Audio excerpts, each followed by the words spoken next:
Trong dòng Metabuild, nếu nói về ngoại hình đầy đủ thì Ajay Goprem chắc chắn không phải là đứa nổi bật nhất.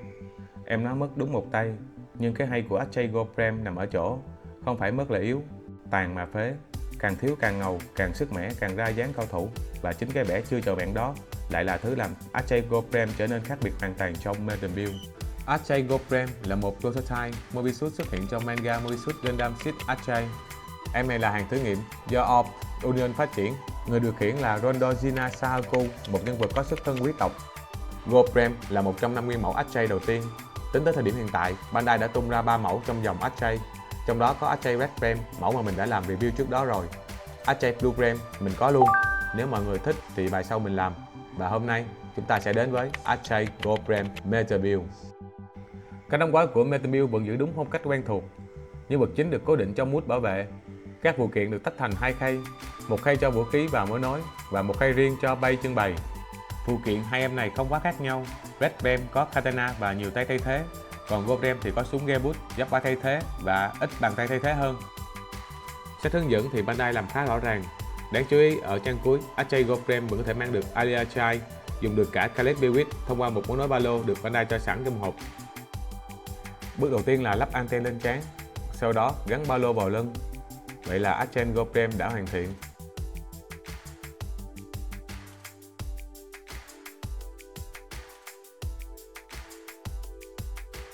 Khi mua hàng đã qua sử dụng, nhớ kiểm tra kỹ nắp ba lô. Về kích thước thì cao khoảng 19 cm, trọng lượng rơi vào 276 g. Màu vàng của Ajay Gold rất bắt mắt khi kết hợp với các mảng đen xám, nhìn rất là cứng cáp và hầm hố, đặc biệt là lên hình cực kỳ đẹp.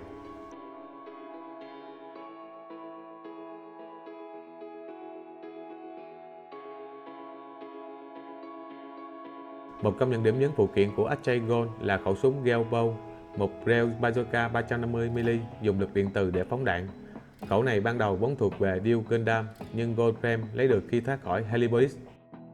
Hãng có thiết kế tay cầm ẩn, nhìn khá gọn và thẩm mỹ, nhưng khi chơi thực tế thì cảm giác là hụt hẫng. Giá như Bandai mà chịu chế cháo thêm một chút gì đó thì trải nghiệm với khẩu này sẽ đã hơn rất nhiều. Không bắn thì treo sau lưng, gọn gàng.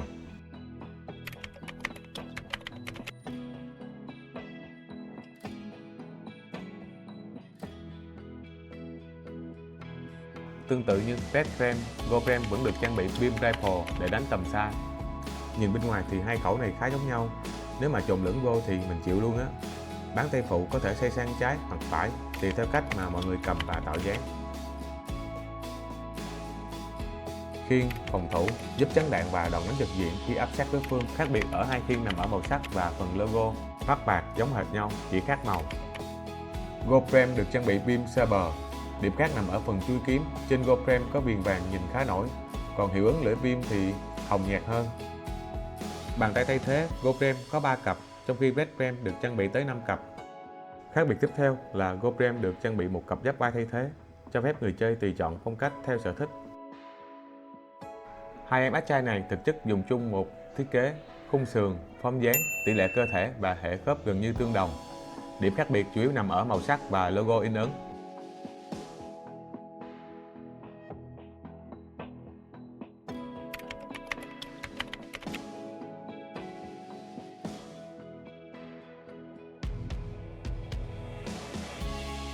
Bản Ajay Go này thú vị ở chỗ nhìn vô là liên tưởng ngay tới Dương Quá, tay cầm súng, dáng đứng oai phong, đúng kiểu thần điêu hiệp lữ.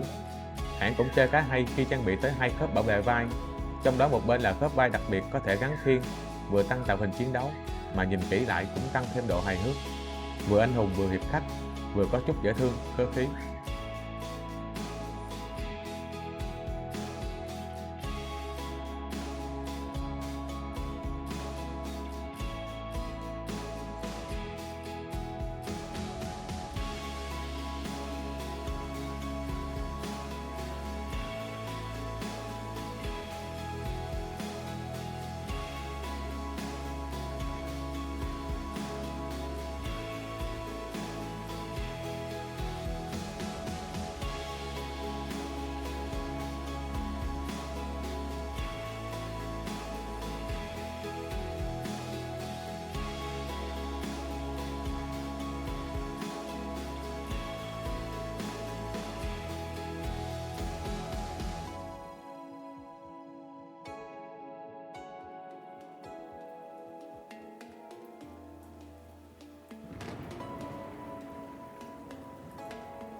Mỗi lần bâu mạnh tay là y như rằng anten rớt ra, khá phiền.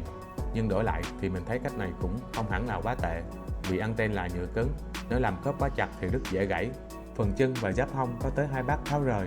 Thú thật là tới thời điểm này mình vẫn chưa rõ chính xác hãng thiết kế để làm gì, nên mọi người biết công dụng thực sự của 2 bát này, để lại comment chia sẻ giúp mình nha.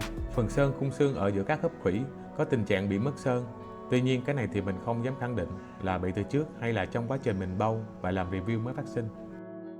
Một điểm thú vị là cùng họ AJ mà mỗi người mỗi kiểu.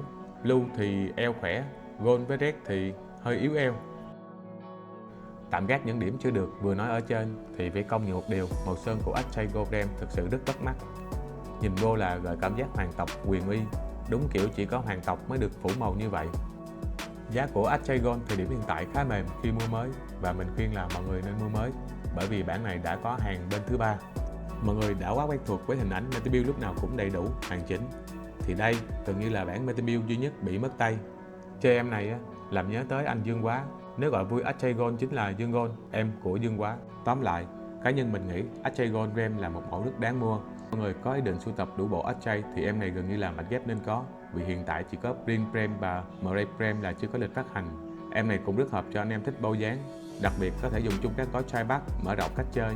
Thêm nữa là có Option Set Device try nên càng đáng để sưu tầm. Cảm ơn mọi người đã xem tới đây. Bye bye, xin chào.